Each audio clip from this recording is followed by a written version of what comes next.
Hello, Set Knight here and welcome to another Gundam review. Continuing with my Gundam ring collection, we are moving on to the last of the 5 main Gundams from season 1, and this is Sandrock.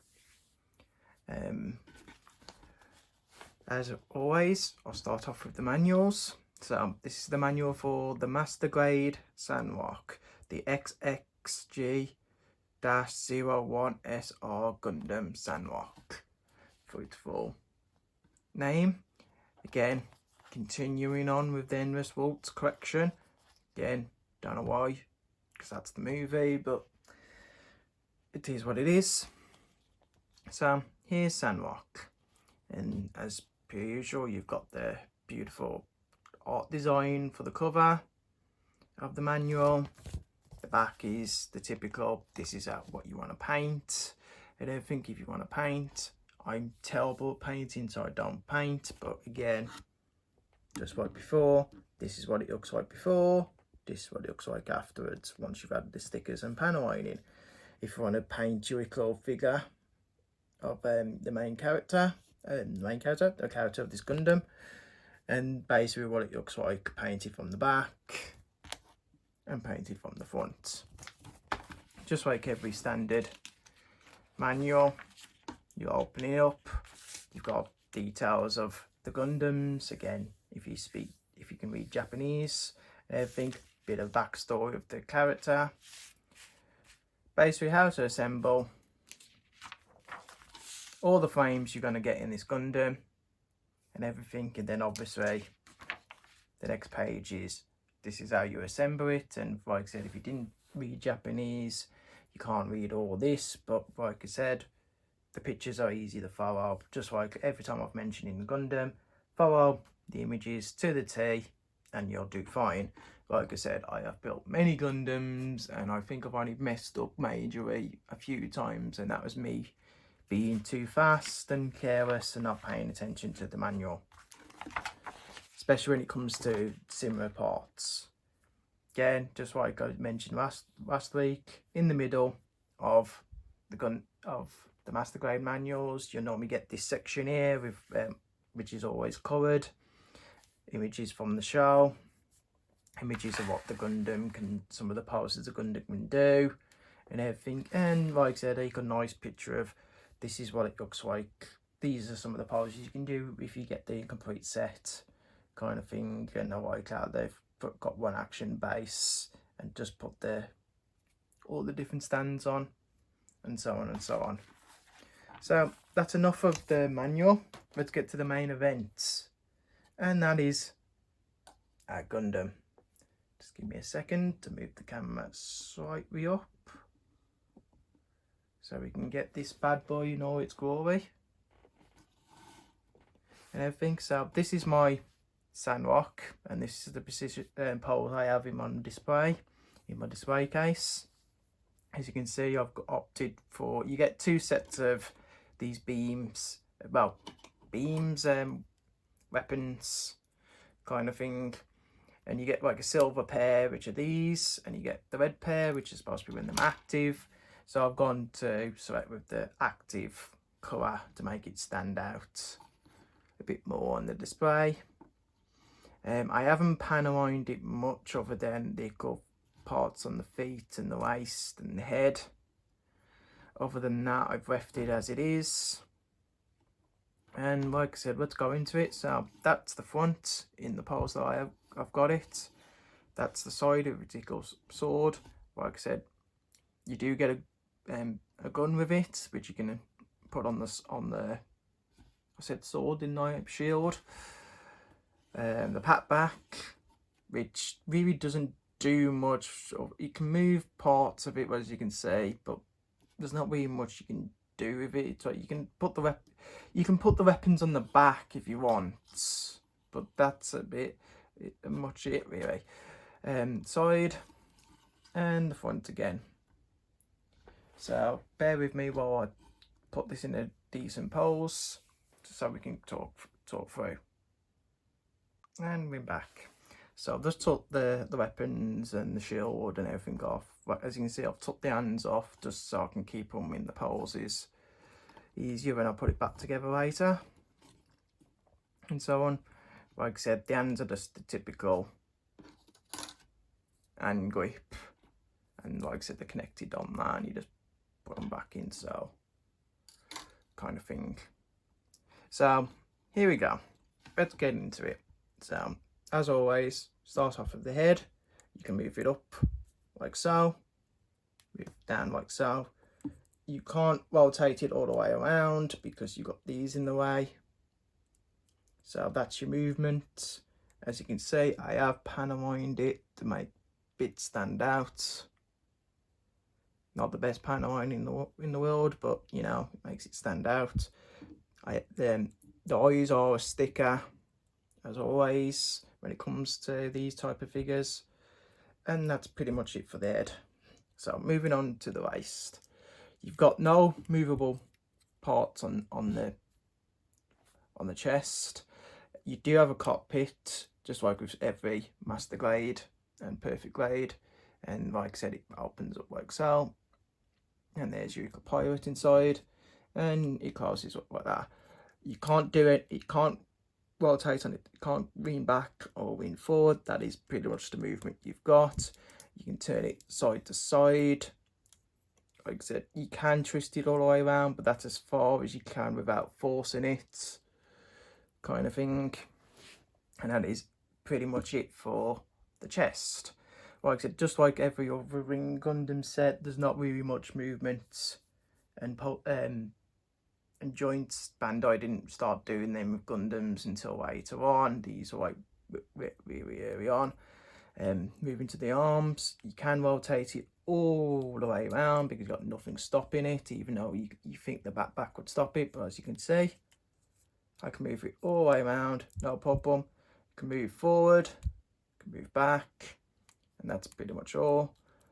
Like I said, you've got that's as far as your arm can go up, because you've got this in the way and you've got all this in the way.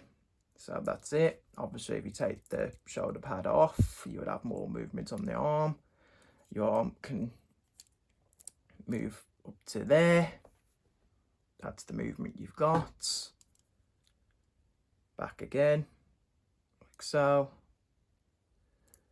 The arm can rotate like that, but again, that is as much as you've got because of the way it is designed. And that is pretty much it.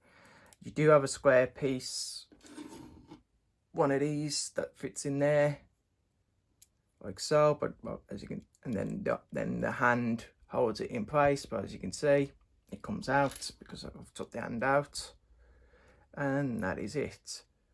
As for the waist, just like with every Gundam, these move up, allowing you to move the leg further. Obviously connected by a ball joint there, so you've only got so much movement. The sides open up like so, but again, don't really do anything other than that. And then you got the same, you can lift these up in the back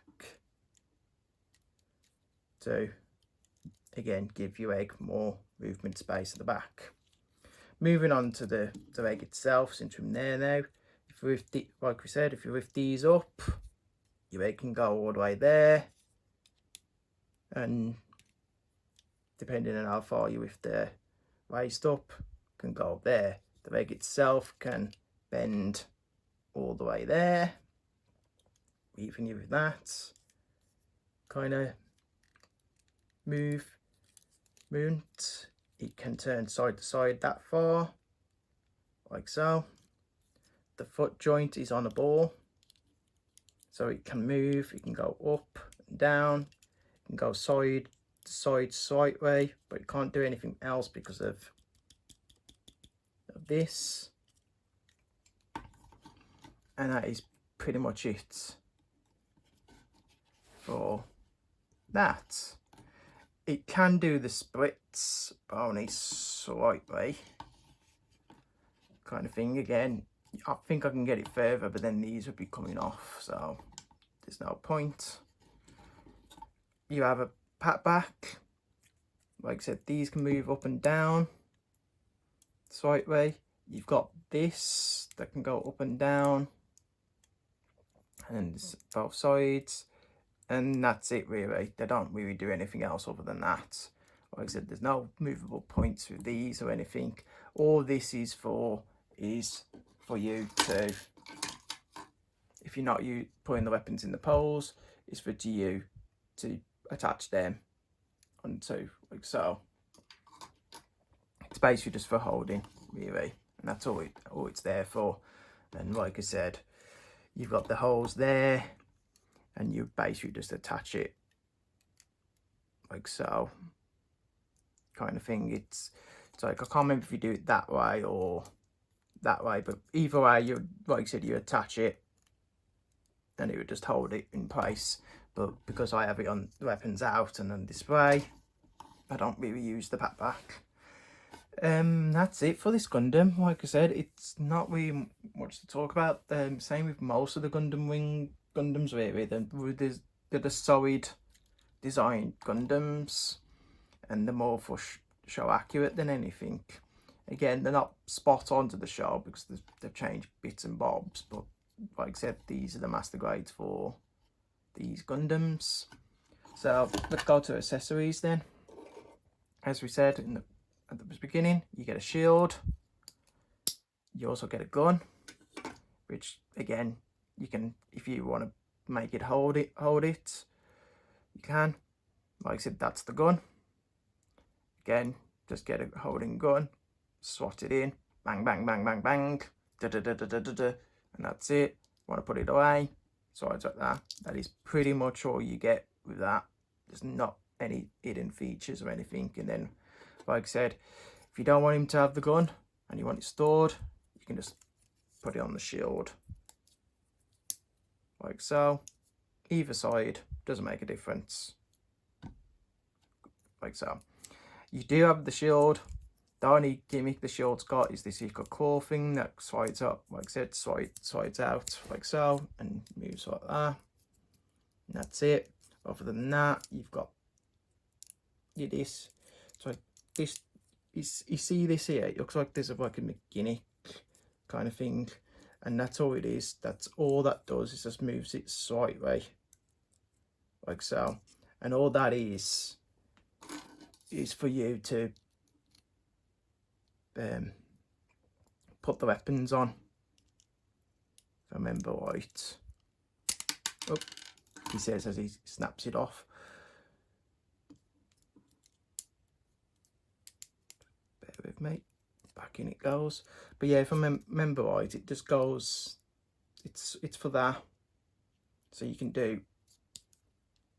use the shield as a weapon, kind of thing. And that's all it is really. That's all that gimmick is. So bear with me 1 second.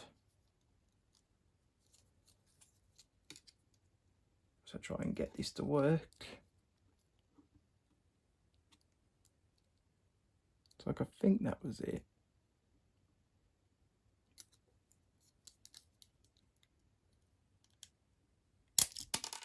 Yeah, I'm doing it wrong.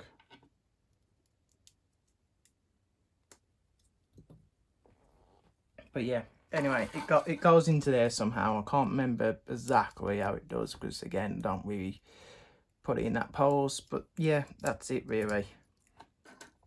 And it's just like, it's just a stickle mechanic thing.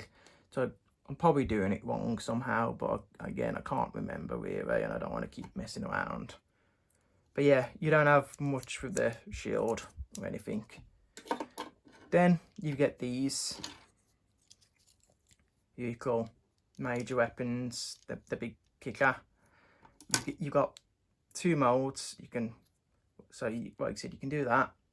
So you can have it on either way you want it, and so on. Doesn't really make much of a difference. You can have it any way you like it. So the hands come in loose, kind of thing. You get these, which you can slide off like so. And I think I've got the right one yet. And then you just slightly push them back in, and there you go. So that's unactivated. Again, slide up, lift out, line it all back in again, slide in, and there it is activated. And that's it. And like I said, you can just turn these over up and down, whichever you like. And that's it. You don't get a beam saber with this one. I don't remember. Like I said, I've just gone through all the parts and I can't see a beam saber. So there's no beam sabers, but like I said, you get all these weapons anyway. You do get an equal figurine of the main character of this pirate. I can't remember his name off the top of my head. But Catra, that's it. You get an equal figurine of Catra. Just like you do with every Gundam model, you get an equal white figurine which you can paint later, and I don't because I'm terrible at painting and everything, and that's it. So it's a really short review, unfortunately, and there's not really much I can go into this one. If I had to give it a grade, I'd give it a 9 out of 10. Like, no, scratch that, I'll give it a 10 because it is perfect. It does what it designs. It's an easy build, easy to set up, not many parts falling off. Like I said, it's very solid and everything, and it does what it does. The only downside to it, there's not much going on with this Gundam, but again, if you're buying the Gundam Wing set, you know there's not many gimmicks and special features with these Gundams and everything because you've watched the show and so on. It's not like the 00 series where they've got missiles everywhere and guns everywhere and shields and all that kind of stuff, which we'll get into when we go into the Gundam 00 series and so on and so on. Like I said, Gundam Wing was very early on, and it was just basically, here's a Gundam, here's a pirate, it's got this special feature, and that's it really. It didn't have all the bells and whistles, but we'll get there eventually. We have one more Gundam from the Gundam Wing series to review, and then we'll be moving on to the 00 series, which I'm sure most people will be excited about. The last Gundam we've got is the Gundam Epion, and we'll be reviewing that next week. And then that's it for the Gundam Wing reviews. So again, thank you for watching. Thank you for watching. Don't forget to like and subscribe. Put any comments you got of this Gundam or any other Gundams, please put in the comment section, and I will comment back and answer. And thank you for watching. Until next week, that's it. This is Seto signing off. Bye, the Gundam fans. Bye.